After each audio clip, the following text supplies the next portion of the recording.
At 21 years old, most people are just starting their careers. I was ending mine. I retired. And you heard that right. I was 21 years old when I walked away from corporate life. I didn't need to work anymore. But it's not in the way that you might think. I didn't have millions of dollars saved in a 401k or some type of retirement account. I didn't have that. I had cash flow. See, the secret really comes down to this. Retirement's not about saving up a nest egg, thinking you need $1 million or $2 million. That's not good advice. The traditional model is to go work for a company for 20, 30, 40 years, stack up cash in a 401k, earn a very meager return on investment, and then draw that down and spend it in retirement. That's a recipe for disaster. You will run out of money. In my particular case, I realized I just needed more passive income coming in every month that I didn't have to work for, that exceeded my living expenses. Once you get to that threshold, you don't need to work anymore. Why would you need to work if you make more money passively than you spend in a given month? That's retirement. And that point, you could live indefinitely. So I'll talk a little bit about how I did that. Because you might think at 21 years old, how did I do it? Well, there's a simple equation that I use. I realized I had to generate earned income. Earned income is something you get from employment. You know your job. You clock in, you clock out, you have your salary, whatever, your 9 to 5. That's earned income. I needed to take my earned income, make as much as possible, and convert that earned income into unearned income. Unearned income is money you make from an investment, from capital gains, dividends, cash, whatever that is. It's money that you make aside from your employment, your regular job. So let's talk about earned income. I realized, and I made a video about this previously, I needed to make a lot more money. And I was 17 years old. I was a bagger at a grocery store. That was my first job. And I was about to turn 18, and I realized, what am I going to do with my life? And I wanted to make money, and I made one Google search. I don't know why I did it. I'm glad I did. But I Googled, what was the most common first job that all billionaires had? And it's sales. And of course, it makes sense when you think about it. Billionaires are just salespeople, And I realized my career started out selling products, so goods or services, to, whether it was appliances or mattresses or televisions or whatever it is I sold. And I've since taken those sales skills and I've uplifted them. And now most of my work revolves around business acquisitions, but I'm still a salesperson. Anyway, to bring it back home, what I did was I jumped into sales. I ended up getting a job selling furniture. And I was making $70,000 a year at 18 years old. I thought that was pretty good. Considering I was 18, I was still living at home. I was still in high school. So I saved all of that cash, basically 98% of my income. I had no rent, nothing like that. I saved up all that cash. Eventually, I uplifted myself from selling furniture to selling appliances. And I built relationships with home builders, property managers, real estate investors that I had a lot of repeat business from. My income then quadrupled. I was making even more cash. At that point, I dropped out of college because I was making more than my professor. So I highly recommend getting into sales. There's a different video on my channel talking about the benefits of sales. So I'm not going to go too much in on that. But you want to make as much money as you can. And then what do you do with it? Well, first and foremost, you want to save most of it. But ultimately, you don't want to save it just to save it. You don't want to do the nest egg model where you just stack up cash and let inflation chip away at it and think maybe at some point in the future it's enough to retire. That model doesn't work. You want to take that cash that you save and invest it. Invest it to earn a return, cash flow. So in my particular case, I focused on buying productive assets. And what do I mean by productive? Productive is an asset that produces something. So if I had $1 million to spend and I had the option between buying gold or a farm, I'd pick the farm. What's gold going to do? All you're doing when you buy something like that, it's a commodity.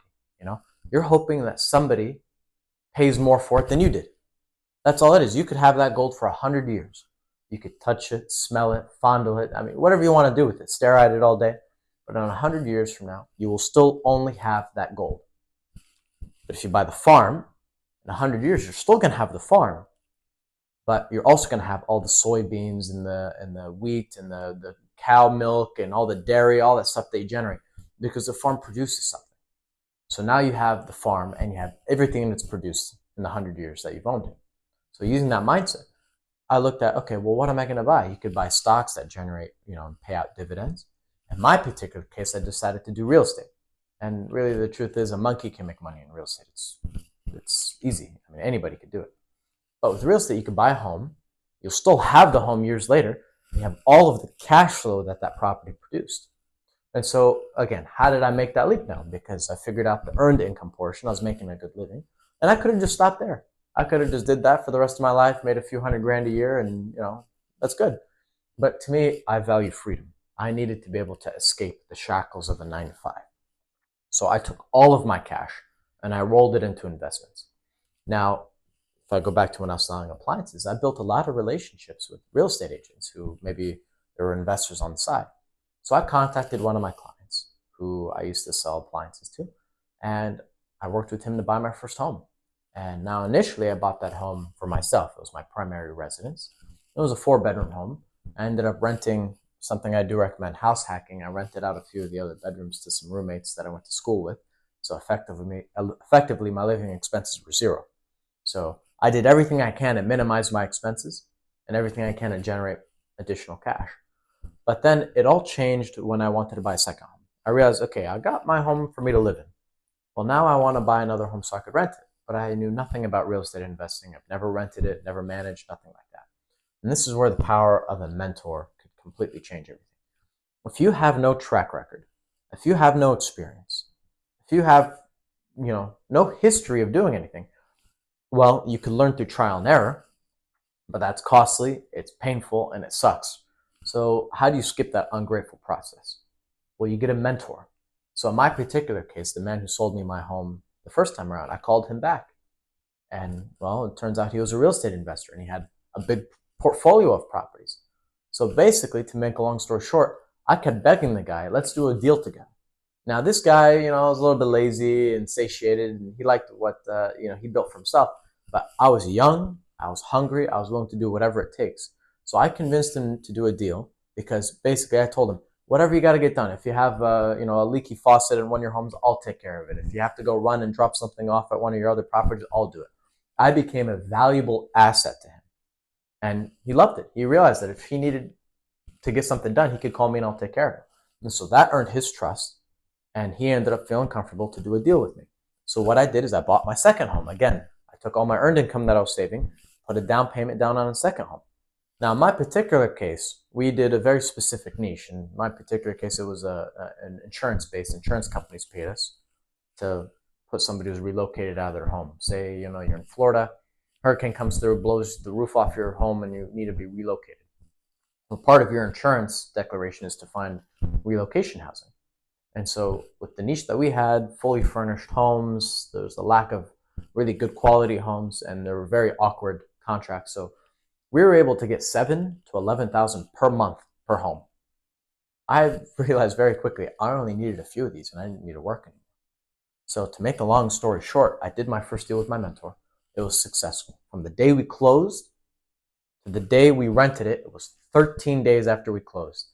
And that tenant was paying $7,750 a month. The moment we got that first check, I was hooked. I worked even harder in my job. I made even more cash. I spent that cash buying even more properties. Then came property number 2, number 3, number 4, number 5. So I realized at that point, I don't need to work anymore. I quit my job and I went to work for myself. But having a mentor completely changed my life. And it was serendipitous. I didn't go into it with the mindset of, I want to find a mentor so then I can do investments. I just was figuring this out all on my own. But now with this mindset, I coach people that ask me for help. Just go out and find something that you enjoy, that you're passionate about, that you can make a ton of money in. Save as much of that money as you can. And then find a mentor to help you make investments in a vehicle that turns you on. In my particular case, I picked real estate, but you could go buy businesses. Some people are really good at digital marketing where they have blogs, or even if you ever noticed, if you look up a recipe of how to make salmon, for example, there's always so many ads on those websites. Well, whoever made that recipe, they're getting paid for those ads. So you can get paid for your online digital marketing. If you have a big following on social media, you can get affiliate links where you could get commissions because people buy products that they click your links from. If you're very good at a particular skill, you can make a course online and sell money. Whatever vehicle it is that you want to generate cash in, and there's a million of them, go out and find somebody that's been there and done that, has achieved a level of success that's very big in that particular spot, and copy them, follow them, model them. My particular case, like I mentioned, I picked real estate, and I went out and find somebody that was already successful in real estate. I had a portfolio of 8 figures worth of real estate. His success was replicated when we did our first deal.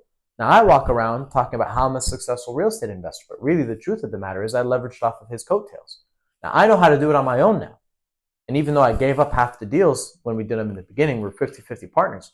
I learned, I have experience, I have track record now. And if I go out to a bank and I say, hey, I need a loan because I want to do one of these deals, they trust me now because I've done it.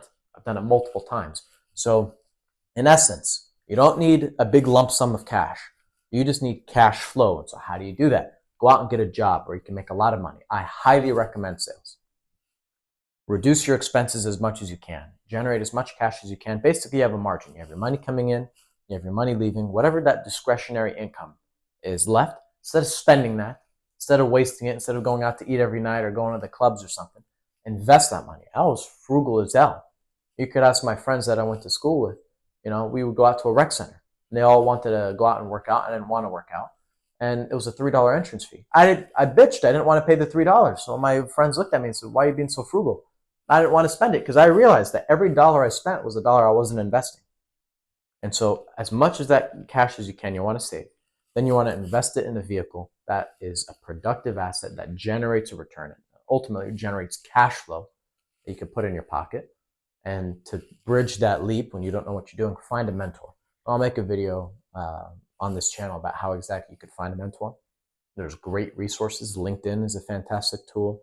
There's an organization called SCORE, where it's literally just a bunch of mentors. I mean, there's tons of online resources available. But that would be my recommendation. By the way, don't fall for the trap of MLMs. If you're searching for passive income opportunities, you very well might see people like Herbalife, for example. These are multi-level marketing schemes where really the sale that they make is, oh, come buy our product, be your own salesperson, but oh, you can recruit people and you're downstream. And every time they make a sale, you get a commission. That's just multi-level marketing. Most people lose money doing that. I don't recommend it. But if anybody has any particular questions, if you want to have a personal one-on-one conversation with me, please just shoot me a message. Happy to have a chat. Let me know what you might want me to make a video on next. Thank you.